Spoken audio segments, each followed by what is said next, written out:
Bom dia para você, Bruno, para Mari Pereira, para o Jailson e para o fã de esporte, especialmente o torcedor rubro-negro que já pode comemorar mais um título nesta quarta-feira. Penúltima rodada, 37ª do Campeonato Brasileiro, Maracanã entupido, praticamente vai estar lotado, 21 horas e 30 minutos, Flamengo e Ceará. No primeiro turno houve um empate 1-1. Na 18ª rodada, dia 3 de agosto, lá no Castelão, em Fortaleza. O Flamengo tem 5 pontos à frente do Palmeiras, 75 contra 70, e será campeão nas seguintes situações, na quarta-feira. Uma vitória simples, qualquer placar, dá o título. Pode ser campeão com empate, desde que o Palmeiras empate ou perca para o Atlético Mineiro. E pode ser campeão, é claro que nenhum rubro-negro quer, com derrota. Vamos dizer que o Flamengo perca para o Ceará. Se o Palmeiras não vencer, o Flamengo mesmo assim vai ser campeão brasileiro. Na última rodada, o Flamengo terá o Mirassol pela frente. O jogo que vai ser domingo às 4 da tarde, no Maião, em Mirassol. Escalação. O time vai treinar hoje à tarde, quando então o Felipe Luiz, lá no Ninho do Urubu, vai definir a escalação rubro-negra. Em princípio, ele quer contar com a força máxima para liquidar logo o título, a não ser que o Departamento de Fisiologia vete a participação de alguém com risco de lesão. Fica a grande expectativa. Léo Ortiz, recuperado da lesão no tornozelo direito e há 8 jogos de fora. O último jogo foi no dia 29 de outubro, em Buenos Aires, semifinal. Libertadores da América, aquele empate 0-0 com o Racing em Avejaneda. Será que o Léo Ortiz vai começar jogando ou vai continuar com o Danilo? Fica essa dúvida, vamos saber 1 hora antes do jogo. E como uma última informação, a viagem para Doha, no Catar, para disputar a Copa Intercontinental. O Flamengo já tem um jogo da segunda fase, dia 10 de dezembro, uma quarta-feira, contra o Cruz Azul do México, só vai ser definida depois que acabar o jogo contra o Ceará. Se o Flamengo for campeão, pode viajar até antes, no sábado talvez, e botar um time misto aí, time alternativo, cheio de garotos, no último jogo que já não vai valer mais nada contra o Mirassol. Se o Flamengo não for campeão na quarta-feira, então vai a força máxima para Mirassol e a viagem poderá ser feita só depois do jogo, chegando lá, quem sabe, segunda-feira, que é a data limite, 48 horas antes do primeiro jogo, que a FIFA determina. Daqui a pouquinho eu volto com outras informações desse que está prestes a conquistar mais um título aí seguido, em 3 dias, 2 títulos, o Flamengo, o Mengão, queridão, como a torcida do Flamengo fala, Bruno. Ô Cícero, e continua com a gente que vai ter um touch muito especial, talvez um pouco polêmico, mas a sua participação... Vocês estavam falando do Flamengo, né? Então, Desculpa. porque o Bruno Andrade trouxe a informação que o Flamengo tá de olho num goleiro para a próxima temporada. E vale lembrar que ali em agosto, não sei se o Bruno Andrade estava nessa apuração também, que o Flamengo tentou a contratação do goleiro Gabriel Brazão, do Santos. O Verdão. O rubro-negro chegou a oferecer, se não me engano, 7, 10 milhões de euros, mas o Santos nem quis abrir conversas na ocasião. Isso lá em agosto. Não tem informação ainda, mas será que não pode ser o Brazão que o Flamengo está tentando? Que tem negociação já em andamento? Isso agora a gente vai apurar. O Brazão? Porque em agosto o Flamengo tentou. Na ocasião, o Santos nem quis abrir conversas. Será que não pode tentar novamente? A gente pode ir atrás dessa história. E por que não deu certo em agosto? Porque o Brazão era um goleiro fundamental para o Santos, por conta da disputa pelo Brasileirão e tudo mais, e os valores foram considerados baixos. Você sabe qual é o valor? Eu tenho que... Vou até abrir a matéria aqui. Vou abrir a matéria. Procurei. Mas o Rossi não vai sair, né, Felipe? Isso talvez seja uma disputa por posição. Ou ter uma opção. Porque o Matheus Cunha, goleiro reserva do Flamengo, ele já está acertado com o Cruzeiro para 2026.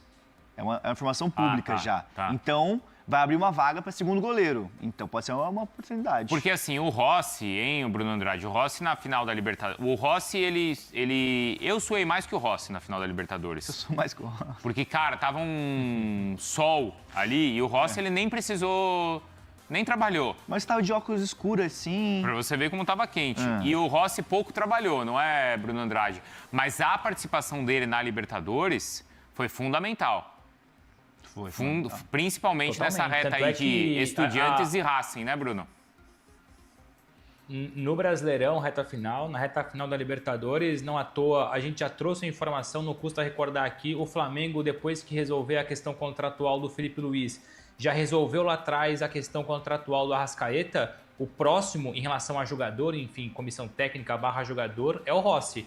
Ali no fim da temporada, começo de janeiro, vão sentar para negociar, renegociar o contrato dele aumentar multa rescisória, aumentar salário, valorização do jogador, porque a ideia do Rossi, muito feliz no Rio de Janeiro, muito feliz no Brasil, muitíssimo feliz no Flamengo, é fazer carreira daqui para frente no Flamengo. Não vou falar aqui em encerrar a carreira no Flamengo, mas o Rossi está disponível para ficar ali 3, 4, 5 anos no Flamengo, se for possível. Então acredito, essa é a parte da informação em relação ao Rossi. Sobre o goleiro que o Flamengo busca no mercado, de fato, como o Felipe falou, o Brasão foi alvo e foi tentado. A minha interpretação aqui é que contratando um goleiro é alguém para ser uma sombra, mas não ao ponto de brigar com o Rossi. Então o Brasão é um jogador do nível, eu acho o Rossi mais goleiro do que o Brasão, mas o Brasão também é muito bom goleiro. Eu não vejo o Flamengo gastando tanto assim para um reserva do Rossi. Faz mais sentido ser alguém ali para poder ser uma espécie de reserva de luxo. Ó, eu vi os valores aqui, Bruno Vicari, que o Flamengo ofereceu ao Santos pelo Gabriel Brasão, foi em agosto. Rubro Negro apresentou uma oferta ao Peixe de 7 milhões de euros, 44 milhões de reais. O Santos, por motivos óbvios, achou muito baixos os valores e recusou na ocasião. Então, em agosto, o Flamengo tentou a contratação do Gabriel Brasão. Não sei, vamos apurar se é o mesmo nome no radar para 2026. Teve uma mensagem aqui, ó. Não é do César, peraí. Aqui, o Mozart Martins falou aqui, ó. Eu ouvi falar que é algo do goleiro do Coritiba. O goleiro do Coritiba que está sendo muito cobiçado é o Morisco. Tô vendo até aqui, tem uma matéria no Globo Esporte falando da Nádia Moadia, nossa colega. É dessa semana, ó. Falando que o Coritiba já se prepara para as investidas pelo Morisco. E diz que o Bahia é um dos interessados. Então tem essa história aqui do Flamengo que o nosso colega mandou. E o Morisco tem contrato com o Coritiba até dezembro de 2027, ó. A gente pode até dar uma sondada, uma perguntada nisso aí. Muito sentido. Bruno. Não tenho qualquer informação, mas é uma boa dica para correr atrás. Faz sentido. Jovem, 21 anos, fez uma belíssima Série B. Se você perde o Matheus indo para o Cruzeiro, a tendência é você contratar um jovem promissor, já com experiência. E no caso do Morisco é isso, olha, é uma boa dica, mais do que o Brasão. Não estou comparando aqui qualidade, estou comparando contextos. O Morisco faz mais sentido. Para o Flamengo, para a gente encerrar, a gente falou de Felipe Luiz. O Flamengo ele apresentou novas condições para renovar o contrato do Felipe Luiz. Por quê? O técnico rubro-negro tem contrato com o Mengão até o final dessa temporada. O Flamengo apresentou novas condições, um aumento salarial, renovação de contrato, fez essa oferta e está aguardando uma contraproposta do staff do Felipe Luiz.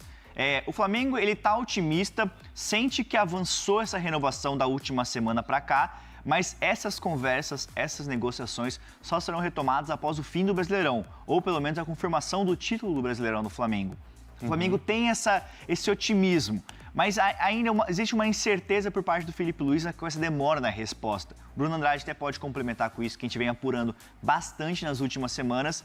É mais isso, o Flamengo trata como uma questão de tempo, mas ainda tem essa incerteza por conta da demora do Felipe Luiz, sabe?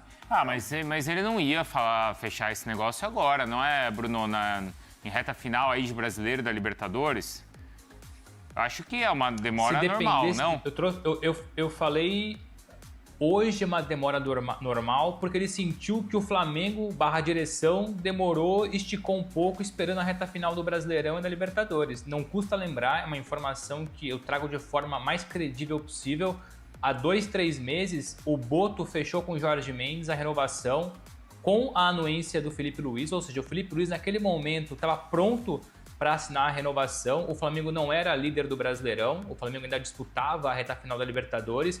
Ali houve um consenso sobre tempo de contrato, sobre valor, e aí o Boto trouxe de Portugal, ou levou de Portugal para o Brasil, Rio de Janeiro, esse acordo muito bem encaminhado. Só que o BAP naquele momento, até por uma questão também financeira, vou ser justo aqui, o BAP olhou para aqueles valores e tentou renegociar, ou vai renegociar, e também percebeu o feeling. O timing. Não era o melhor timing na cabeça do BAP a renovação ali, sem antes a decisão do Brasileirão e da Libertadores. E o Felipe, vou deixar muito claro aqui, não houve mal-estar, não houve revolta, mas houve um pequeno incômodo do Felipe, que viu a negociação da renovação ficar encaminhada, mas o BAP puxar o freio de mão. E aí, evidentemente, que o Felipe falou, pera lá, vamos renegociar o contrato agora? Por isso a bola está na mão do Felipe Luiz agora. Porque se o Felipe Luiz ficou na mão do Flamengo há 2, 3 meses, agora, entre aspas, é o Flamengo que está na mão do Felipe Luiz. Exato. Agora o Felipe tá grandão, né? Porque o Flamengo está esperando que o Felipe Luiz e seu empresário Jorge Mendes, que o Bruno Andrade tão conhece bem, apresentem essas novas condições, e acho que o momento está ao lado do Felipe Luiz. E é o Flamengo que corre, sabe, para resolver essa questão, Bruno Vicari. Deixa eu ler algumas mensagens aqui, vou perguntar um negócio. O Jorge Mendes, fala, Bruno. É rápido. Fala.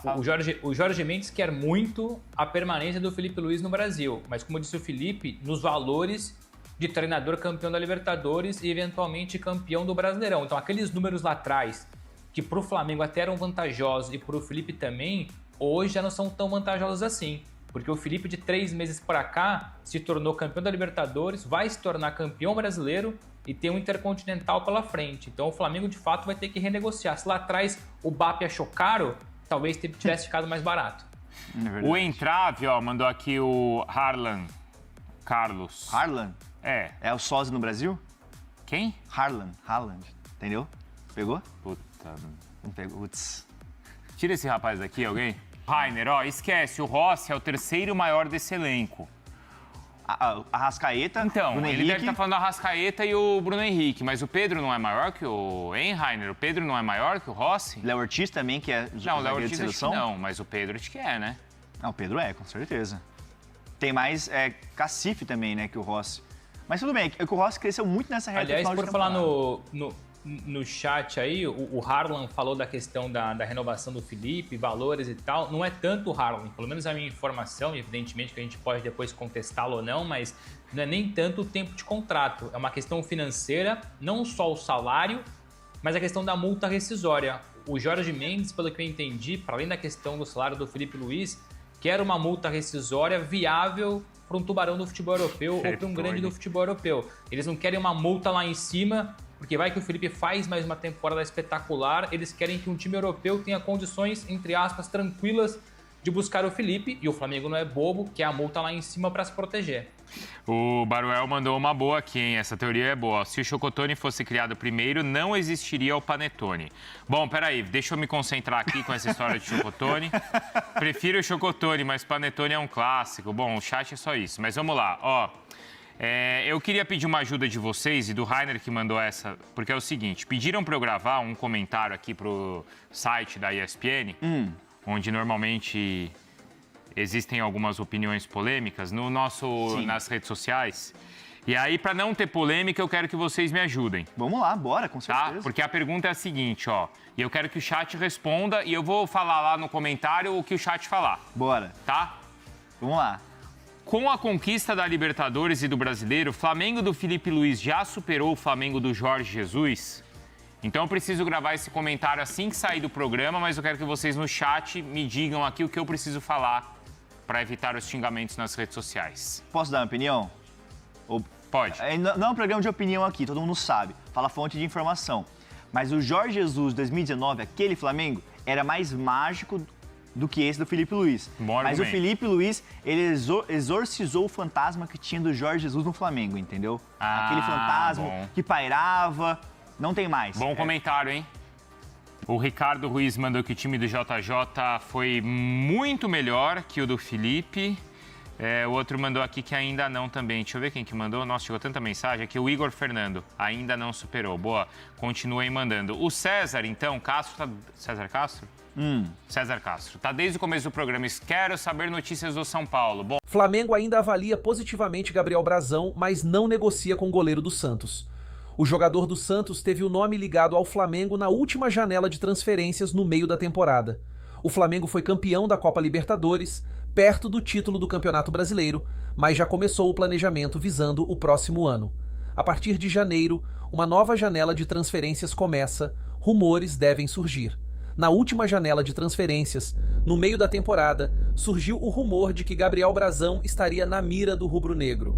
Destaque com a camisa do Santos, o goleiro chegaria para substituir Matheus Cunha, que inicialmente reforçaria o Cruzeiro ainda no meio do ano. Mesmo com a sequência do ano, a diretoria continua com o mesmo pensamento. De acordo com informação de Vene Casagrande, divulgada em seu canal no YouTube, Gabriel Brazão continua bem avaliado dentro do Flamengo. Pessoas de dentro do Flamengo avaliam positivamente Brazão. No atual cenário do mercado da bola, Vene Casagrande deixa claro que o arqueiro do Santos segue bem visto, mas isso não significa que há uma negociação entre as equipes. Isso por conta da nova informação divulgada envolvendo o rubro-negro. De acordo com a equipe do GE, o Flamengo possui negociações encaminhadas com 2 reforços visando a temporada de 2026. Um desses reforços encaminhados é justamente para a posição de goleiro. Além do arqueiro, substituto de Matheus Cunha, o rubro-negro também deseja fechar com um novo zagueiro, posição que preocupou Filipe Luís ao longo de 2025. O mercado da bola do Flamengo também segue com rumores sobre saídas de atletas. Juninho, Everton Cebolinha e Michael não estão 100% confirmados para a próxima temporada. Além disso, Pablo, fora dos planos de Filipe Luís, não renovará o contrato com o rubro-negro. Matheus Cunha, com um pré-acordo junto ao Cruzeiro, é mais uma saída confirmada visando 2026. Uma notícia importante é a saída de Michael. Segundo informações exclusivas do Bola VIP, o jogador já se despediu internamente do grupo, sabendo que não faz parte dos planos para o futuro. A expectativa é que ele seja negociado na janela de transferências de janeiro. Desde que retornou do futebol saudita, o velocista acabou ganhando poucas oportunidades no elenco devido à grande concorrência para a posição. Desta forma, entende a necessidade de deixar a equipe. Vale destacar que, além dele, outro nome com a saída iminente é o de Everton Cebolinha. Apesar do atacante vir ganhando a confiança de Filipe Luís e tendo chance entre os titulares, a sua permanência é considerada improvável. A diretoria tem uma abordagem cuidadosa na análise do elenco, onde vai definir quem continuará vestindo a camisa rubro-negra e quem precisará partir. Algumas fragilidades foram identificadas e reforços já estão na mira do clube para fortalecer ainda mais o time na próxima janela de transferências.